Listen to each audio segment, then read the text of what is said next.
YCP అధినేత జగన్మోహన్ రెడ్డి అతి మంచితనం వల్ల, అతి నిజాయితీ వల్ల కొన్ని విదేశీ కంపెనీల నిధులు ఆంధ్రప్రదేశ్కి రాకుండా దారి మరలాయి అనేటువంటి వార్త ఇప్పుడు సోషల్ మీడియాలో చక్కర్లు కొడుతున్న నేపథ్యంలో ఇంతకీ జగన్మోహన్ రెడ్డి అతి నిజాయితీ, అతి మంచితనం దేంట్లో చూపించాడు? ఆ అతి నిజాయితీ, ఆ అతి మంచితనం వల్ల విదేశీ కంపెనీల నిధులు ఎందుకు ఆంధ్రప్రదేశ్కి రాకుండా దారి మరలాయి అనేది మనం పూర్తి స్థాయిలో విశ్లేషణ చేసుకునేటువంటి ప్రయత్నం చేద్దాం. ప్రస్తుతం మనతో పాటు ఉన్నారు ప్రముఖ రాజకీయ విశ్లేషకులు, ప్రముఖ సీనియర్ జర్నలిస్ట్ సిఎస్ రావు గారు. సార్తో మాట్లాడదాం. సార్ నమస్తే. సార్ నమస్తే. ఈ అంశం మీద మీ విశ్లేషణ ఏంటి సార్? నువ్వు చెప్పిన ఇంట్రడక్షన్లో అతి మంచితనం, అతి నిజాయితీ జగన్మోహన్ రెడ్డి గారికి ఉంది అని అన్నప్పుడు ఒక జర్నలిస్ట్గా నీకేమనిపిస్తుంది? ఒక వైఎస్ఆర్ కాంగ్రెస్ పార్టీకి సంబంధించినటువంటి లీడర్లు ఈ మధ్యకాలంలో ఏం చెప్తున్నారు?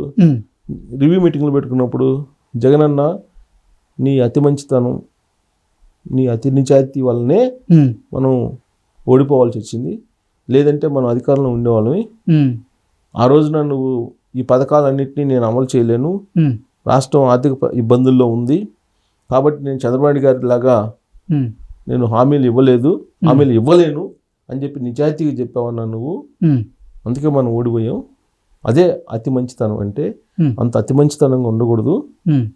అలాగే అతి నిజాయితీ, ₹1 కూడా తీసుకోకుండా నవరత్నాలని ఒక బటన్ నొక్కి వేసావన్నా నువ్వు. ఒక్కొక్కరికి 5 లక్షలు 6 లక్షలు పడింది, అది అతి మంచితనం అన్నా.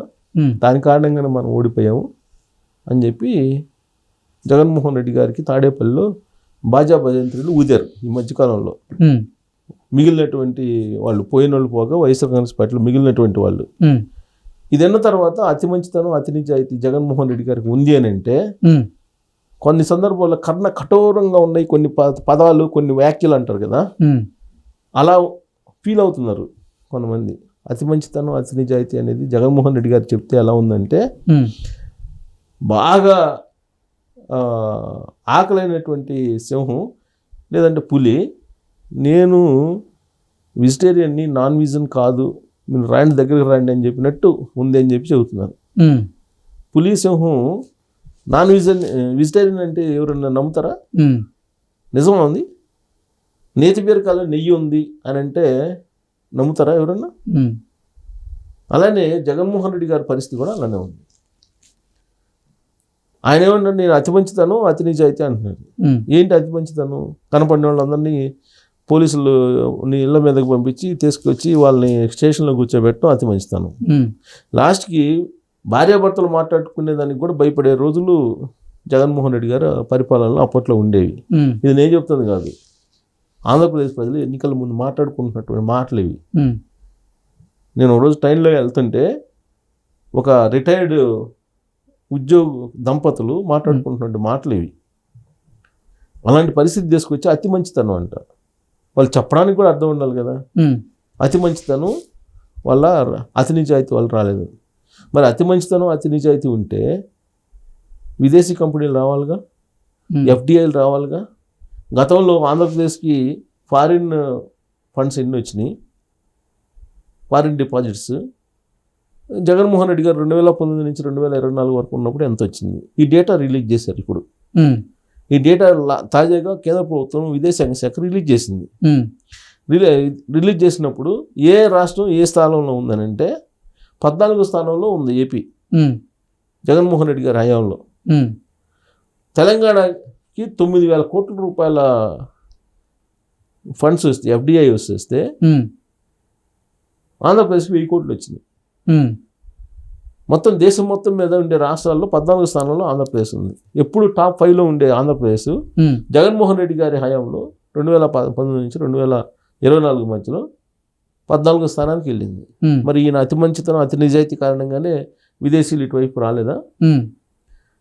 అసలు కంపెనీలు పెట్టుబడులు పెట్టడానికి ఇప్పుడున్న వచ్చారా విదేశస్తులు, NRIలు? ఆ రోజున చంద్రబాబు నాయుడు గారు 2014 నుంచి 2019 వరకు అధికారంలో ఉన్నప్పుడు అక్కడ హ్యాపీ నెస్ట్ అని ఒక ప్రాజెక్టుకి ఆయన కాల్ఫర్ చేస్తే కొన్ని 1 అవర్లో 2,000 ఫ్లాట్లు కొన్నారు. తర్వాత అమరావతి బాండ్స్ రిలీజ్ చేస్తే మార్కెట్లో అప్పుడు దాదాపు 1000 కోట్ల రూపాయలు ఒక గంట అరగంటలో వచ్చేసినాయి. మరి ఇప్పుడు మొన్న ఆ మధ్య జగన్మోహన్ రెడ్డి గారు బాండ్స్ పెడితే, ఏపీ బాండ్స్ పెడితే కొన్నోళ్ళు లేరు. అంటే అతి మంచితనం, అతి నిజాయితీ కారణంగానే ఇదన్నీ జరిగినాయా? ఇప్పుడు వాళ్ళు రిలీజ్ చేసిన దాని ప్రకారం, లెక్క ప్రకారం చూస్తే ఏ రాష్ట్రం ఏ పరిస్థితిలో ఉందని అంటే 2019 నుంచి 2024 మధ్యలో ఎఫ్డిఐలు జగన్మోహన్ రెడ్డి గారిని చూసి పరారైపోయారు వాళ్ళు. అసలు ఇటువైపు కనీసం చూడని కూడా చూడలే వాళ్ళు. 2019 నుంచి 2024లో ఆంధ్రాకి $1,085.95 మిలియన్ వచ్చినాయి. తెలంగాణకు $9,314 మిలియన్. అంటే ఎంత? మనకు 1000 కోట్లు ఇస్తే సుమారుగా తెలంగాణకి 9,000 మిలియన్ వచ్చినాయి. ఆంధ్రప్రదేశ్కి $1,000 మిలియన్. అంటే ఆంధ్రప్రదేశ్ కన్నా $8,000 మిలియన్ ఎక్కువ వచ్చినాయి. మిలియన్ డాలర్లు ఎవరికి? తెలంగాణకి. మరి ఆంధ్రప్రదేశ్ని ఎక్కడ పెట్టాడు ఈయన? ఇది పార్లమెంట్ సాక్షిగా కేంద్రం వెల్లడించినటువంటి డేటా ఇది. దీని ప్రకారం విదేశీ ప్రత్యక్ష పెట్టుబడులు, ఎఫ్డిఐలు, ఫారిన్ డైరెక్ట్ ఇన్వెస్ట్మెంట్స్ అంటారు వాటిని, ఏపీకి వచ్చింది చెప్పారు. ఏపీ 14వ స్థానంలో ఉందని చెప్పి సోమవారం పార్లమెంట్లో, లోక్సభలో వెల్లడించినటువంటిది ఇది. క్వశ్చన్ ఎవరు అడిగారంటే శ్రీనివాసరెడ్డి, కృష్ణప్రసాద్ ఎంపీలు, తర్వాత పుట్ట మహేష్ కుమార్ అడిగిన ప్రశ్నకి వీళ్ళు ఆన్ పేపర్ ఇచ్చినటువంటి డేటా. మహారాష్ట్ర $82,638 మిలియన్ వచ్చినాయి. మహారాష్ట్ర టాప్లో ఉంది. 82,000 చిల్లర, అంటే $83,000 మిలియన్ వేసుకో. మహారాష్ట్ర టాప్ ఉంది. కర్ణాటక 54, అంటే 54,573 మిలియన్ ఉంది కర్ణాటక. గుజరాత్ 43,149 మిలియన్ ఉంది. తమిళనాడు 12,560 మిలియన్ ఉంది. హర్యానా 11,042 మిలియన్ ఉంది.